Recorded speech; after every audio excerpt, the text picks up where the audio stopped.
Oh,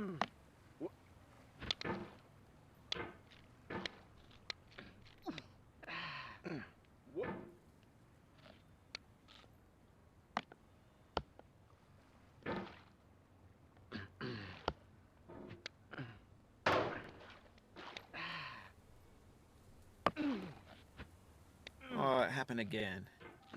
Keep on trying. Don't let it get to you.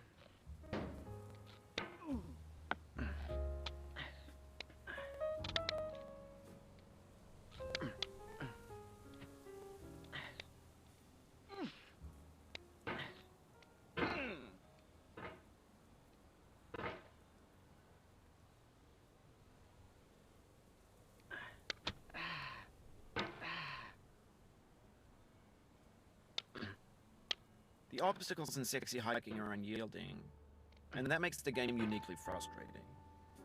But I'm not sure Jazzo intended to make a frustrating game.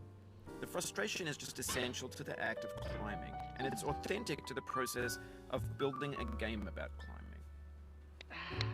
A funny thing happened to me as I was building this mountain. I'd have an idea for a new obstacle, and I'd build it, test it, and it would usually turn out to be unreasonably hard. But I couldn't bring myself to make it easier. It already felt like my inability to get past the new obstacle was my fault as a player rather than as a builder. Imaginary mountains build themselves from our efforts to climb them, and it's our repeated attempts to reach the summit that turns those mountains into something real. When you're building a video game world, you're building with ideas, and that can be like working with quickset cement. You mold your ideas into a certain shape that can be played with, and in the process of playing with them, they begin to harden and set until they're immutable, like rock. And at that point, you can't change the world, not without breaking it into pieces and starting fresh with new ideas. For years now, people have been predicting that games would soon be made out of prefabricated objects, bought in a store and assembled into a world. And for the most part, that hasn't happened, because the objects in the stores are trash. I don't mean they look bad or that they're badly made, although a lot of them are. I mean they're trash in the way that food becomes trash as soon as you put it in the sink. Things are made to be consumed and used in a certain context, and once the moment is gone, they transform into garbage. In the context of technology, those moments pass by in seconds. Over time, we've poured more and more refuse into this vast digital landfill that we call the internet. It now vastly outnumbers and outweighs the things that are fresh and untainted and unused. When everything around us is cultural trash, trash becomes the new medium, the lingua franca of the digital age. And you can build culture out of trash, but only trash culture. Be games, be movies, be music, be philosophy. Maybe this is what digital culture is. A monstrous mountain of trash, the ash heap of creativity's fountain. A landfill with everything we ever thought of in it. Grand, infinite, and unsorted. There's 3D models of breakfast, Gen X's fanfic novels, scan magazines, green screen Shia LaBeouf, banned snuff scenes on Live League. Facebook's got lifelike bots with unbranded adverts and candid shots of Kanye and Taylor Swift mashups, car crash epic failed GIFs, Russian dash cam vids, discussions of McRibs, discarded, forgotten, unrecycled, muddled, rotten, untitled. Everything's fresh for about 6 seconds, until some newer thing beckons, and we hit refresh. And there's years of persevering, disappearing into the pile, out of style, out of sight.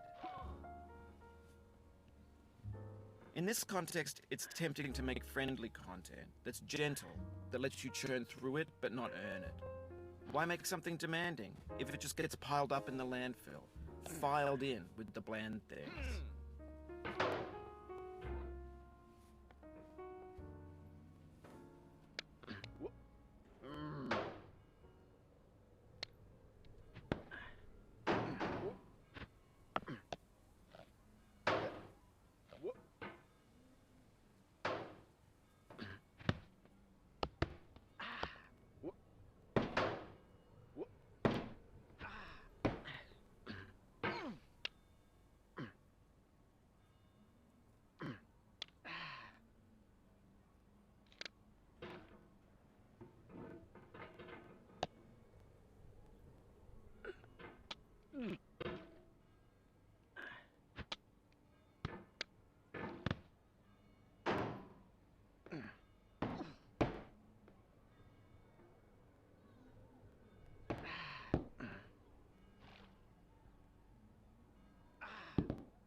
When games were new, they wanted a lot from you.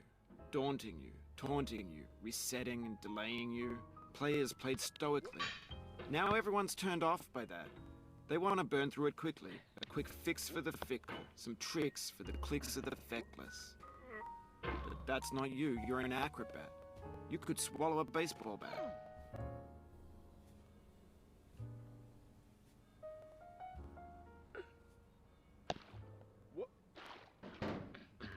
This thing that we call failure is not the falling down, but the staying down.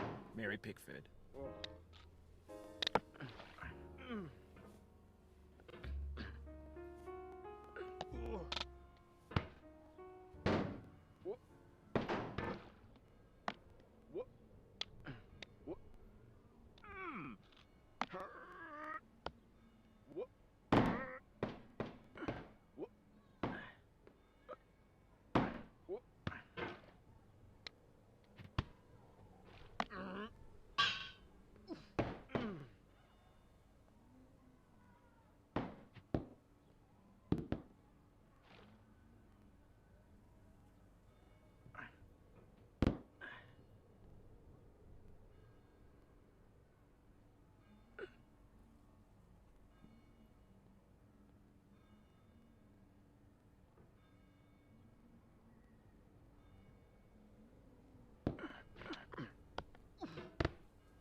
Now I know, most likely you're watching this on YouTube or Twitch, while some dude with 10 million views does it for you.